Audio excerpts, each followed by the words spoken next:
Hi, welcome to Wetpixel Live. My name is Adam Hanlon. I'm the editor of Wetpixel, and we'd like to thank CCAM for sponsoring this episode. CCAM produce a wide range of ports, housing, strobes, and other underwater photography accessories. Please check them out on ccam.com. And while I'm introducing people, I'd like to introduce our regular contributor, Alex Mustard. Hi, Alex. Good to see you, Adam. Good to see you too. Yeah, looking good.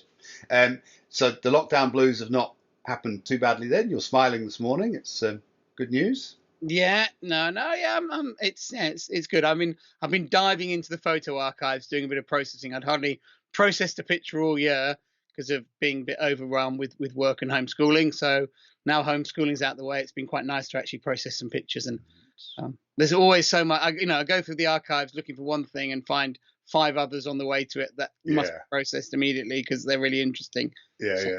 Yeah, easily distracted. That's what it said in your school reports, Alex. Yeah. Anyway, certainly by fish. Yeah. Today we thought we'd try and discuss one of the kind of key questions really for people setting their gear up underwater, and that's how do you choose lenses and ports? What criteria do you need to do? How does the lens port combination work when we're going underwater with them? So. There's a nice, easy question for you, Alex. Get on with it. First of all, I think it's the suitability question. It's, not every lens that your camera manufacturer makes is suitable for underwater photography.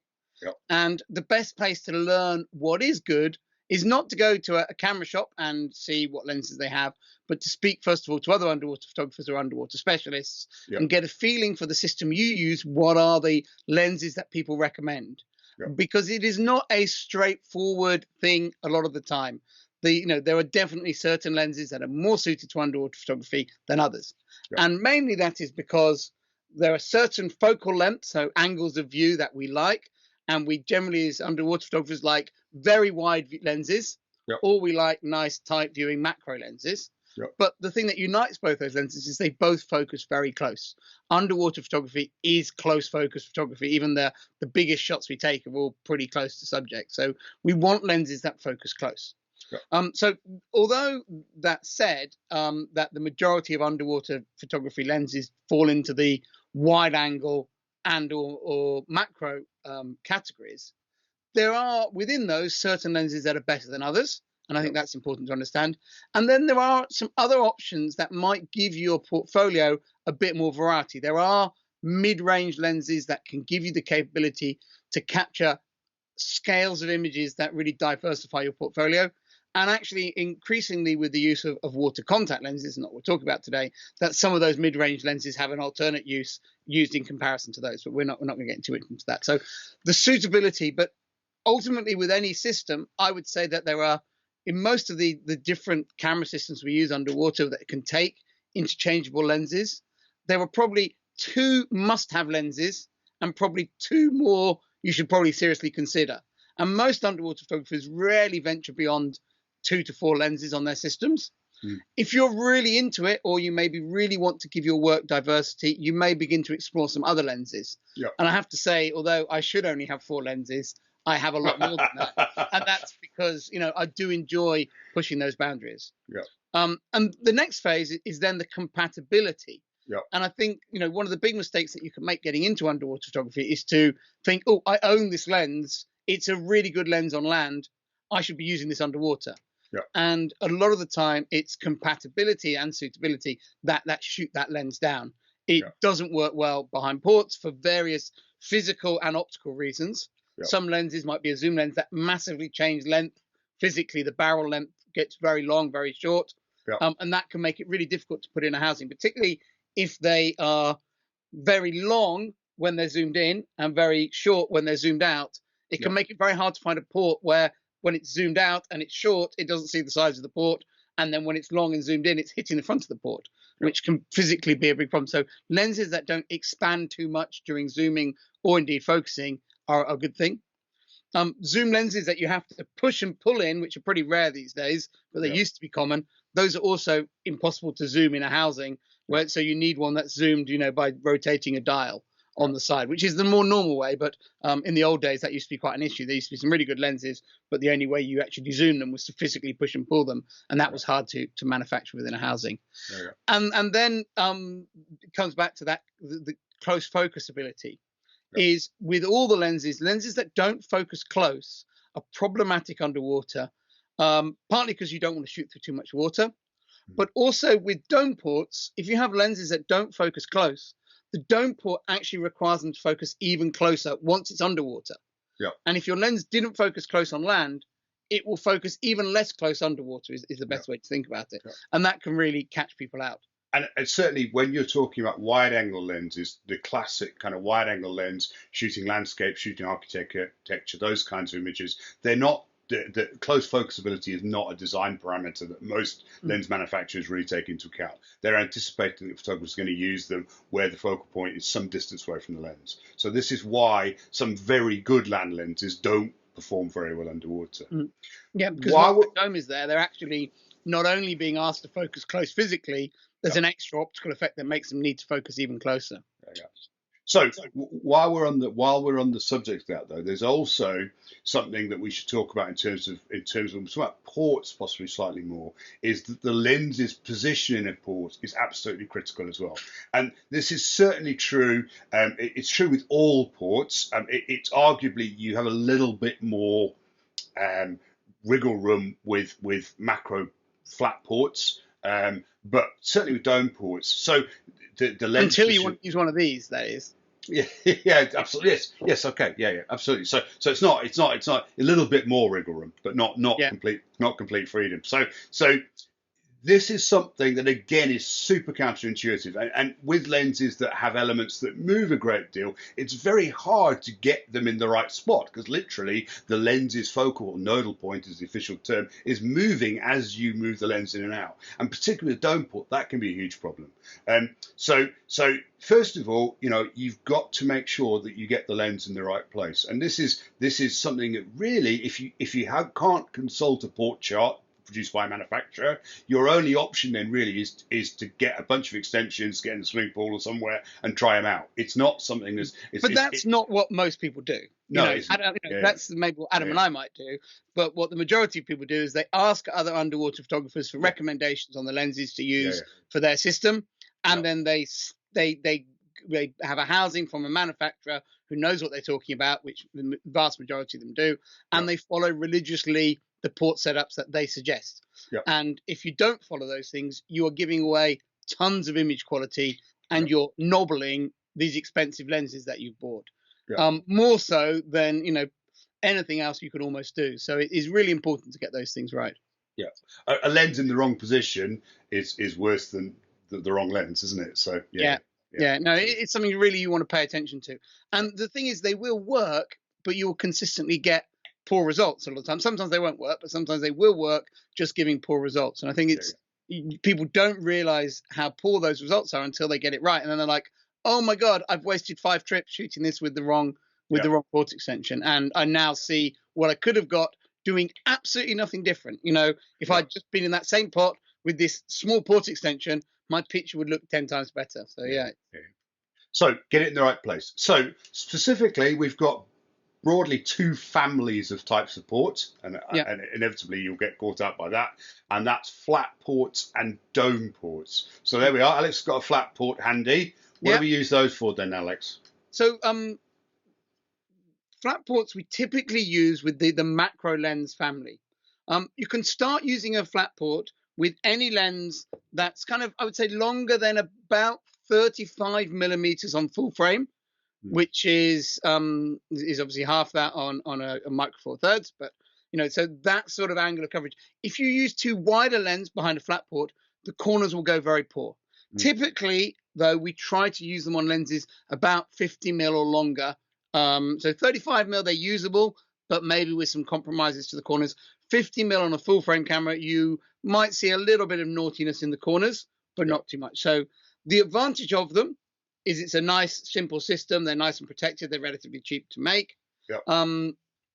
They do have some optical issues, not because of the port, but because of the boundary, a flat boundary between the lens and the water, and that's why they're limited to macro lenses. One advantage they have with those lenses, they actually tighten up the view of the lens by about a third.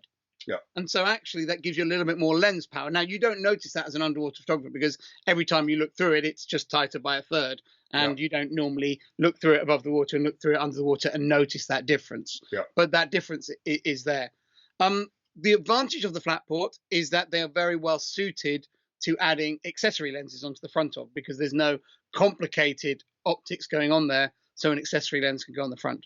Now, one thing you might notice between these two flat ports is one is big and wide and one is narrow and thin.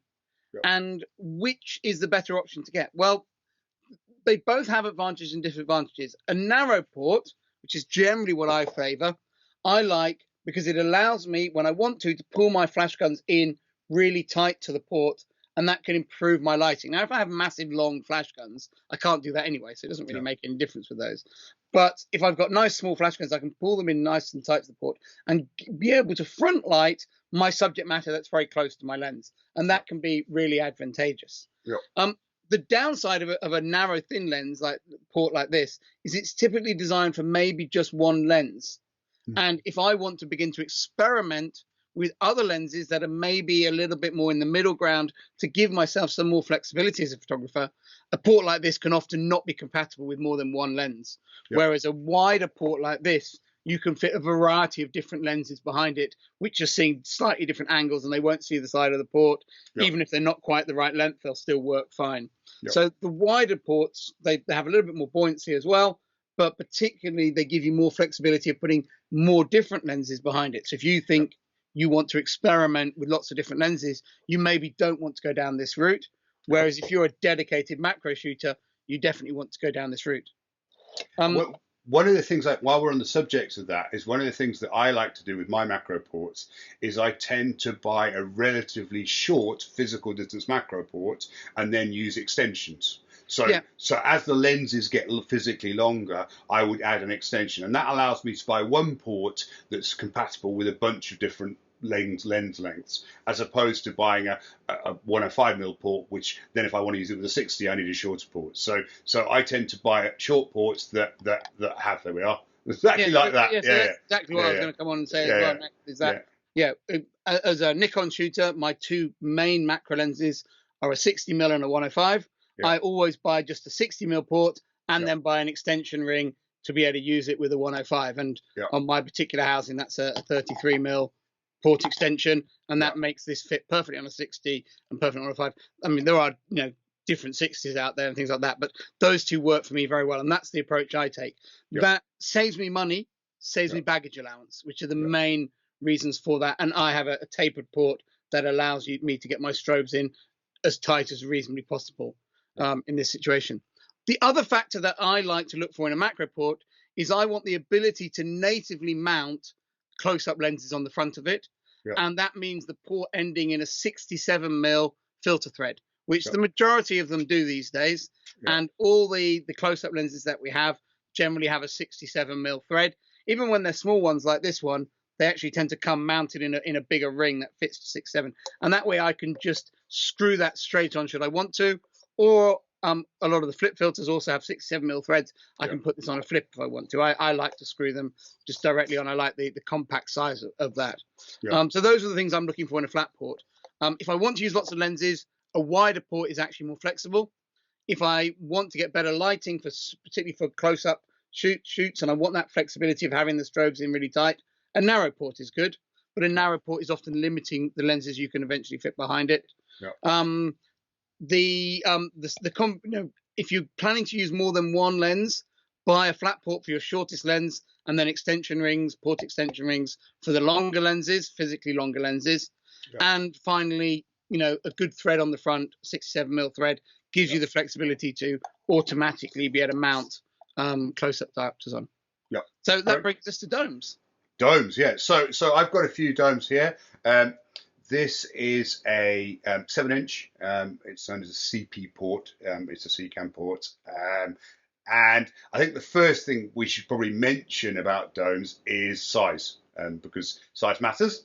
Well, I think we should probably just quickly say why we use dome ports. Oh, sorry. Yeah. Oh, yeah. Okay. Yeah. And we use dome ports underwater because they maintain the angle of our wide angle lenses. Yeah. So if you put a wide angle lens behind a flat port, it pulls its angle in by 30% and actually won't let you see wider than 90 degrees. Yeah.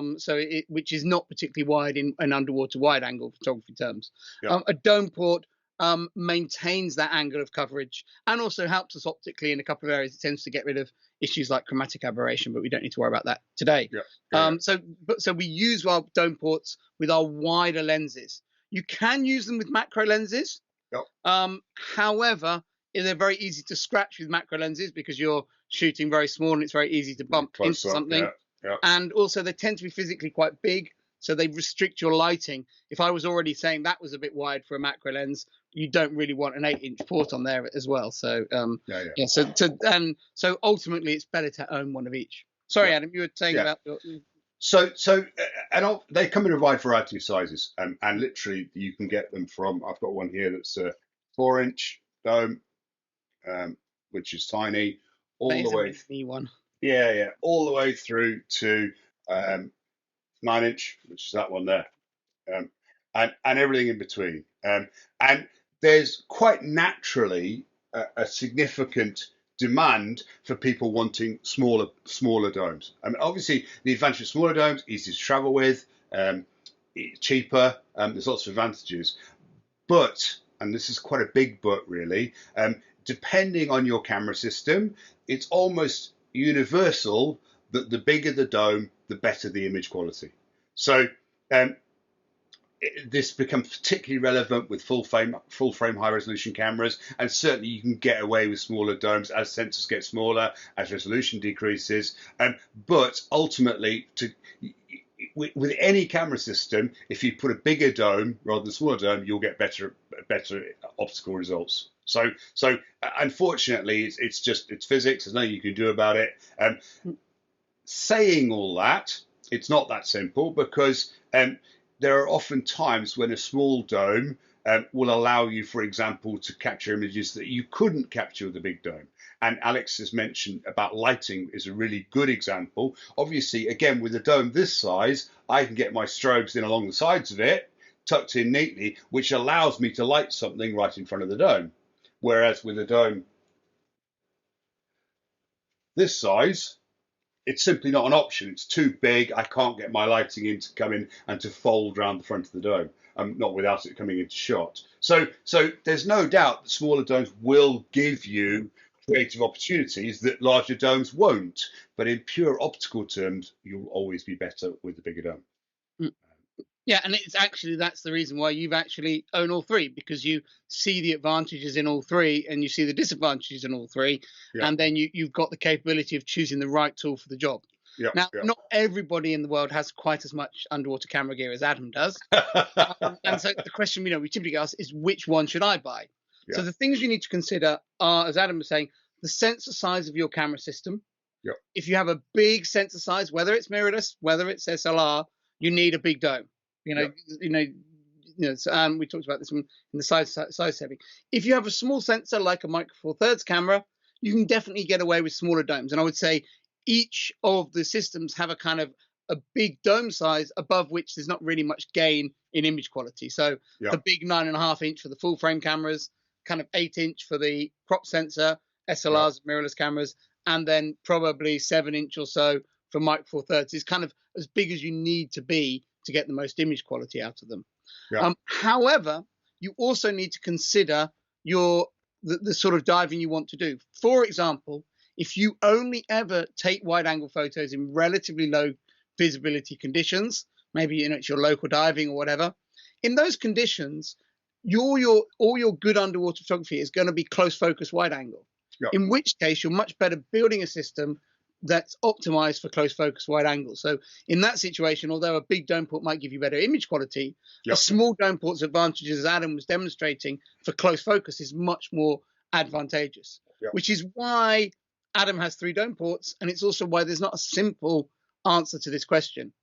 And I think this is you need to tailor your system to there is a sort of sweet spot, and I think in general, traditionally, people tended to end up buying a sort of 8-inch-ish size dome as a fairly standard dome, and that was always considered a fairly standard dome size. And I think in general, my advice would be that when you're considering a dome, that will allow you to do most things. It won't allow you to do everything, and it again, obviously, it will depend on the size of your sensor, but it's a good kind of starting point. And unless you have very, very specific environmental requirements, a standard 8-inch dome is probably a good place to start. One of the questions that often gets raised is the difference between glass and acrylic. There are two different materials that get used for dome construction. This, for example, is an acrylic dome, and certainly my big dome, my super dome, this is a glass dome. I think the short answer that I'm sure Alex would echo on this, is actually optically it makes very little difference. You'll get very, very similar quality results with both types of material. That's not the issue. In general, acrylic domes are cheaper, lighter, but tend to be more prone to damage because they scratch easier, and glass is heavier, more expensive, but tends to it still gets scratched, but doesn't scratch as easily. And broadly speaking, I think you then make your choice based on your budget. And possibly, if you were planning a lot of travel, you might go for an acrylic dome just because it's that much lighter. I would say the majority of serious underwater photographers are using glass domes because of their longevity and their harder wearing nature.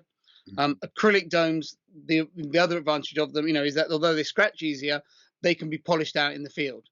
However, you cannot polish a dome endlessly and expect it to maintain a really good optical level. So, polishing will maybe buy you another life, but it's a poorer life than the original life. Yep. So it's why most people gravitate towards glass domes if they're serious about things. Yep. But I use acrylic domes. It's the same with the flat ports as well. This one is acrylic. Yep. This one is glass. It's not. I don't have any issue optically with using acrylic. It's very much in terms of the dome and the optical surface. It's about that longevity. And then the last point, and this is going back to something we did mention before, but dome ports, the position of the lens within the dome port for a wide angle lens is absolutely critical. And this is something that you need to invest time and effort in discovering what the right length extension is and what you need to do to make that work. And that's that's something that you really. And the best place to go is to go onto the manufacturer's website, go to your local dealer, find out your local underwater housing dealer, this would be rather than necessarily a photography dealer, and find out exactly what you need to make a specific lens work. It really is important. It doesn't matter, you can spend a vast amount of money on a very big glass dome, but with the wrong extension, it will perform more poorly than a much smaller dome with a cheaper, lighter option. So this position of the lens is really, really critical with dome ports specifically. Yeah. So I think that's probably a fairly good gallop through lens and port selections. Obviously, there's more to it than this, and certainly things like water contact optics, which we deliberately haven't mentioned, would be something we'd incorporate in a future episode. But obviously, again, have a look at places like the Wetpixel forum, where there's lots of information on this. Go online, do the research, speak to manufacturers, speak to dealers, and find out what the correct extensions and ports are for your cameras. So thank you very much, Alex. No worries. And I'd like to thank our sponsor again, CCAM. These episodes are only possible thanks to their support, so thank you very much. I'd like to thank you all for watching. Please feel free to add any comments to the comment section below, or to drop us a like if you enjoyed it. Thank you very much. Look forward to seeing you again soon.